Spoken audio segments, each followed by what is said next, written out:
నమస్కారం అండి. కొంతమందికి ప్రతి దానిలో భయం ఉంటుందన్నమాట. అందరిలో ఉన్నప్పుడు ఎటువంటి భయము ఉండదు. ఒంటరిగా ఉన్నప్పుడు, ఒంటరిగా ప్రయాణం చేసేటప్పుడు, లేదంటే వాళ్ళు ప్రయాణం చేస్తున్నప్పుడు యాక్సిడెంట్స్ అవుతున్నాయేమో అనే భయము, లిఫ్ట్ ఎక్కితే భయము, 10 మందిలో వెళ్ళాలంటే భయము, ఎగ్జామ్ రాయాలంటే భయము, ఇంటర్వ్యూ ఇవ్వాలంటే భయము, అలాంటి వాళ్ళు ఓం హనుమతే నమః అని చాంట్ చేయొచ్చు. వాళ్ళ ఇంట్లో వీలైతే 4 డోర్ల మీద మారుతి యంత్రాన్ని పెట్టుకోవచ్చు.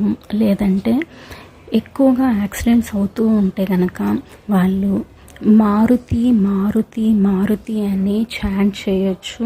ఆఫ్టర్ ఇన్స్టలేషన్ వాళ్ళు ఒక పేపర్ మీద మారుతి అని రాసి ఆ వెహికల్లో కూడా పెట్టుకోవచ్చు అన్నమాట.